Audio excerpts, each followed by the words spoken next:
रियासत कर्नाटक गुलबर्गा शहर की एमएसके मिल मुल्क भर में बहुत मशहूर थी।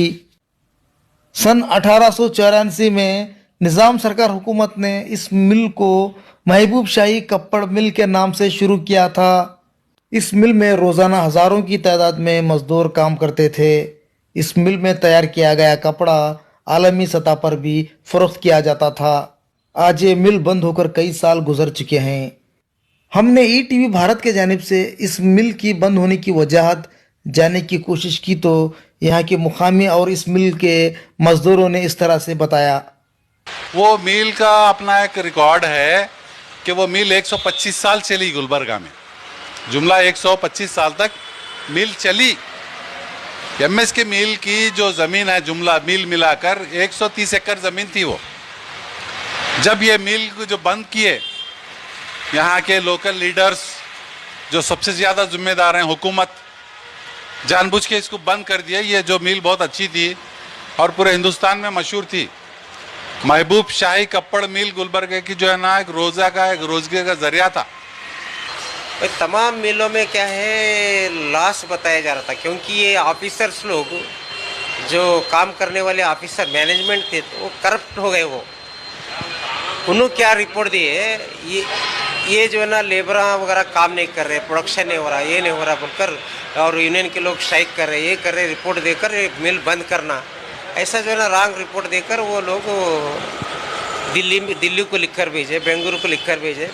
फिर इतना बड़ा मिल को जो है ना सब लोग मिलकर अगर चाहे तो चालू कंटिन्यू कर सकते थे, मगर उस टाइम में क्या हो गया क्या नहीं, सभी लोग जो है ना एकजुट नहीं हो गए, तालमेल नहीं हुआ, वो मिल बंद हुआ। बहुत अफसोस है। उसका एक तारीख है। वो एक मिल हमारे पास ऐसा था कि हमारा शान था, गरीब लोगों के लिए एक रोज़गार था। गुलबर्गा चलो भाई, एमएस के मिल में डेली वेज मिलता था, उसके बाद लाल कलर कार्ड मिलता था, उसके बाद जो है ना ग्रीन कलर कार्ड मिलता था। ऐसा जो है ना वहाँ पर कोई भी गुलबर्गे को आया तो वहाँ पर काम मिलता था। जब ये ऑटोमेशन आ गया टेक्सटाइल इंडस्ट्री में, जो एनटीसी ने लाया, तो नरसिंह राव जी जो कांग्रेस गवर्नमेंट 1991 में जो लिबरलाइजेशन ग्लोबलाइजेशन जो पॉलिसी लाए, उसके तहत जो है ना जो 10,000 मजदूर जो काम करते थे उसमें से 100-200 में काम चलाने लगे। पूरे मजदूर जो है ना ये अनएम्प्लॉयड हो गए। उसकी वजह से ये मिल जो है ना चल नहीं पाया। बाद में एमएस के मिल में मैं 25 साल नौकरी करा। उसके बाद में वो लोग निकाल दिए 800 आदमी को पैसे दे के। 25 साल नौकरी करा मैं, और रुई होता था, रुई से धागा बनाता था, धागा बना के भेज देते थे वाइंडिंग से, कपड़े खाते को कपड़ा बनता था। मैं एमएस के मिल का नर्सिंग सेक्शन में फिटर करके थे। मिशन का जो भी हुआ तो वो रिपेयर करना, ये करना, उसमें थे। पूरा हमारा मिल का तो कपड़ा पूरा फौज को जाते थे, कपड़ा फौजी कपड़ा हैंड्स रेडी होके जाते। तो क्या करना, ये टाइम पे आधा एज में हमको निकाल के कुछ या कुत्ता गार्ड का या घर का ऐसा बना के छोड़ दिए। ये टाइम पे क्या नौकरी भी न को, क्या भी न को। मैं मैकेनिक डिपार्टमेंट हेल्पर था और